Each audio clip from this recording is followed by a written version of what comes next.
Poucas vezes na história se viu tanto bandido destruindo a vida de tanta gente boa e inocente.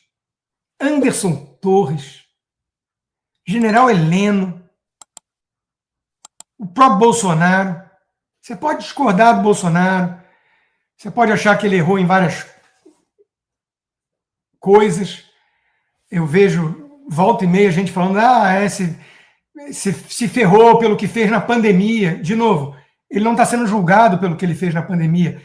Se ele for, eu vou adorar trazer os argumentos aqui de que são todas falácias que o Kim Kataguiri e o MBL usou junto com o PT. São falácias. Mas ele não está sendo julgado por isso. Ele está sendo julgado por um suposto golpe de Estado que não aconteceu nem fase preparatória, muito menos executória. Uma quadrilha, uma gangue, condenou a quase 30 anos pessoas inocentes por um crime inventado. E fizeram isso em meio a risos, deboche, piadinhas futebolísticas, que é para externar mesmo para o público todo o sadismo deles. Até na Globo News teve gente que percebeu e não gostou. Falou, foi inadequada a postura.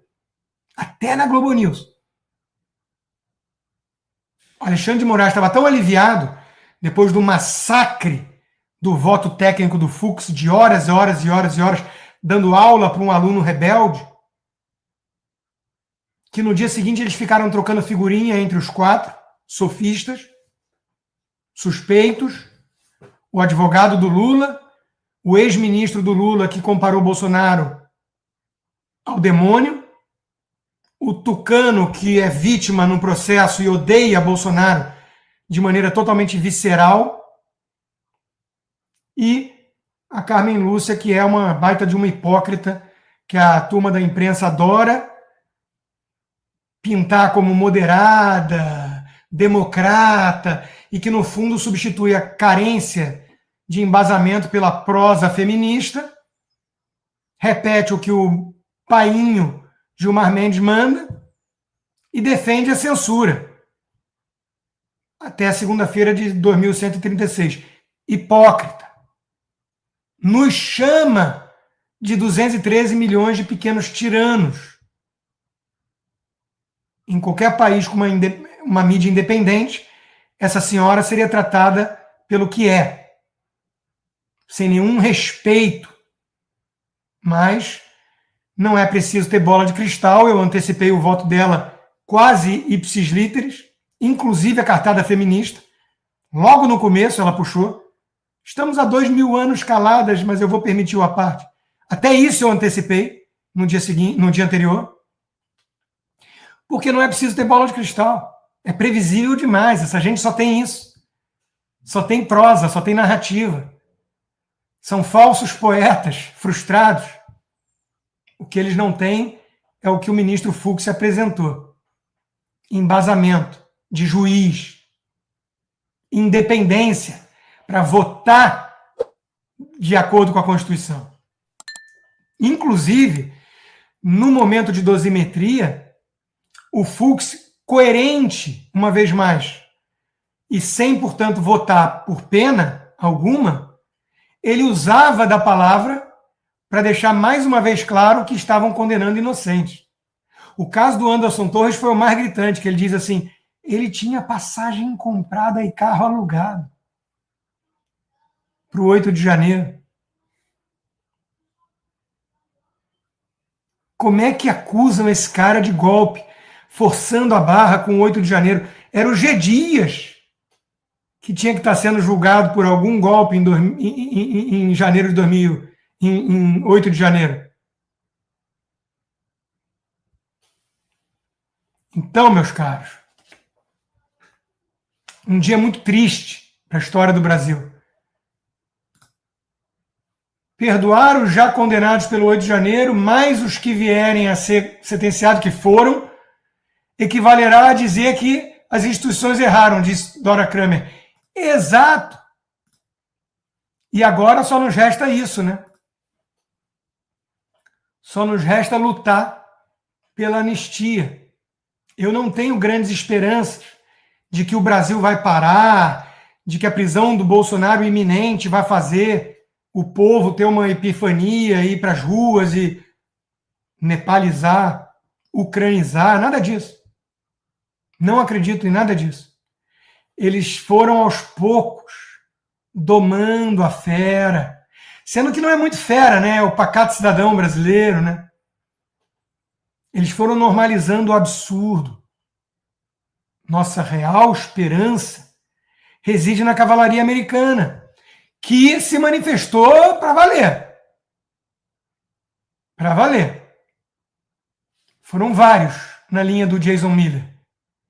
Embora eu não possa falar oficialmente pela administração do Trump, prometo a vocês isso: os juízes fraudulentos que perpetram essa guerra jurídica contra o Bolsonaro e o povo do Brasil serão lembrados e responsabilizados por suas ações antidemocráticas todos os dias pelo resto de suas vidas miseráveis. O secretário Marco Rubio fez uma ameaça bem direta. O número 2 da pasta, Landau, também.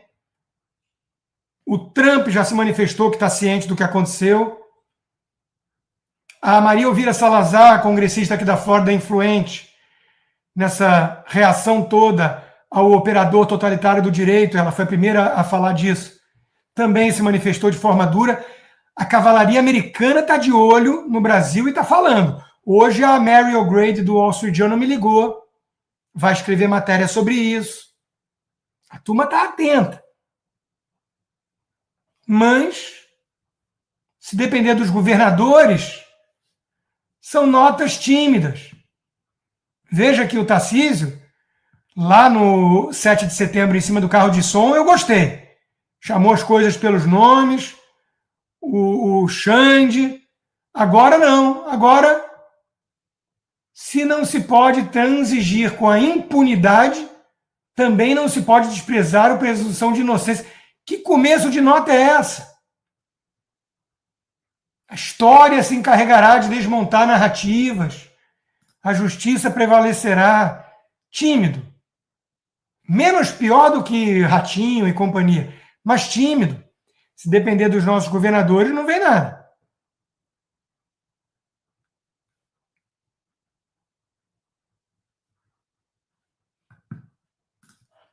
E a imprensa suja, cúmplice. Olha o Estadão. Justiça histórica contra o golpismo. Olha o Globo. Olha a Folha de São Paulo. Condenação de Bolsonaro foi justa, mas pena exagerada.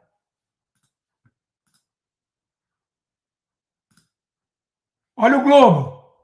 Condenação honra a Constituição e a democracia. Da velha imprensa, da imprensa tradicional, só honra mesmo o jornalismo, a Gazeta do Povo. A consumação do arbítrio judicial.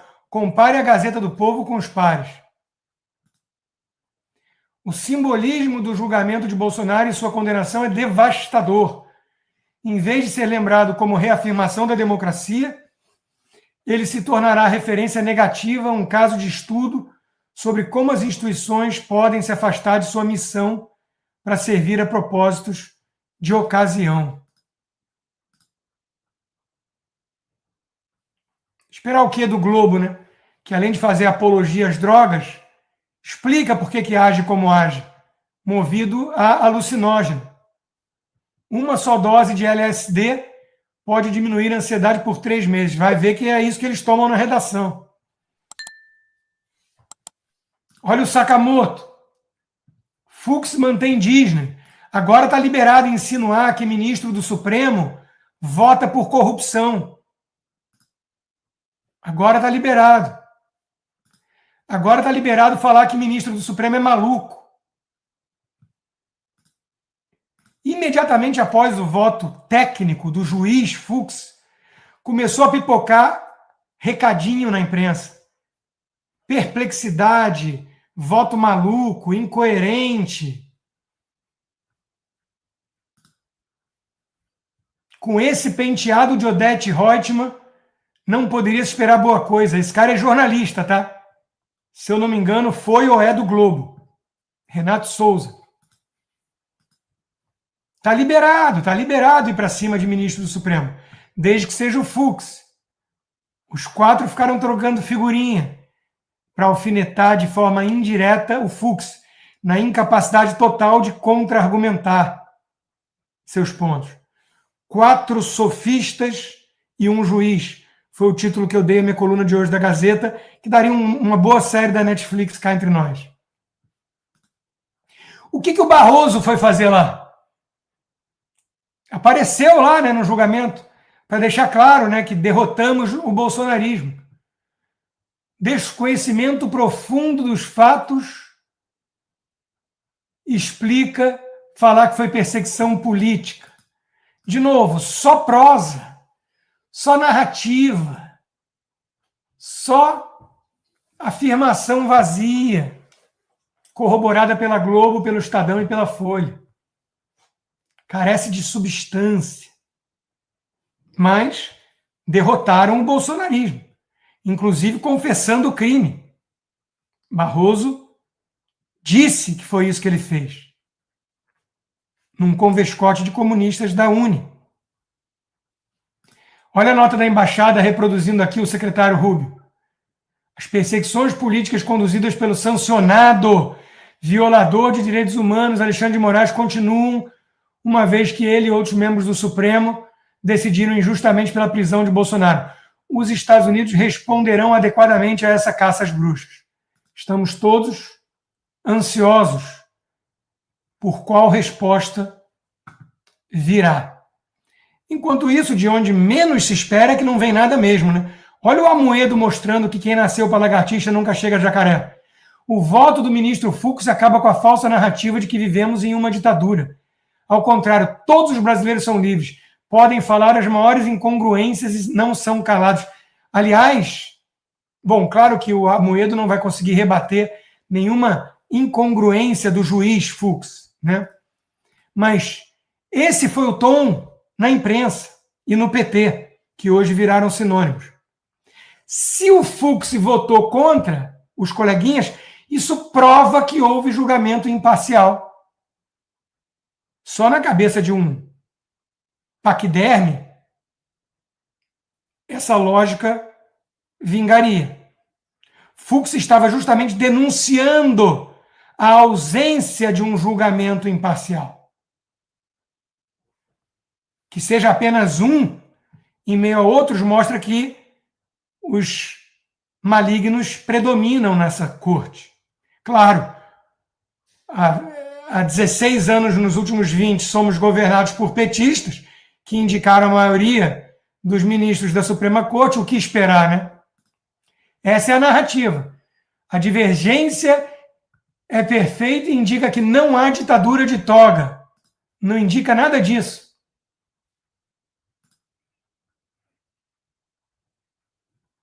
Olha a Duda, o deputado Duda Salabert. Ele acolheu o preliminar. É burro ou mau caráter? Está liberado se referir assim a ministro do Supremo? De novo, olha o Globo, na mesma linha. A divergência do ministro Fux é o melhor exemplo de que as instituições estão funcionando. Não! Ele mostrou que não estão. E foi voto vencido. Claro. Temos um juiz e 4 sofistas.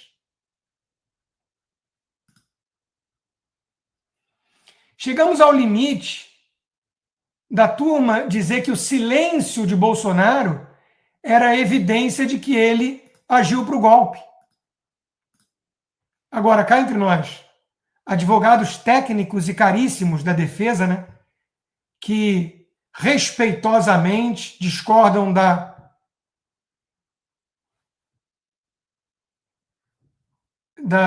conclusão. Respeitosamente é uma ova, né? Respeitosamente é uma ova. Faltou uma postura mais firme de negar a legitimidade do julgamento. Era muito melhor ter contratado o Sebastião Coelho, por uma fração do preço, para ele poder virar e falar: eu não reconheço em vossas excelências juízes para julgar meu cliente. E ponto. Agora, meus amigos, semana triste, difícil. E o futuro do Brasil dependendo do que virá pela decisão de Donald Trump. Porque se depender do Brasil, vamos ficar discutindo anistia e desse por satisfeito.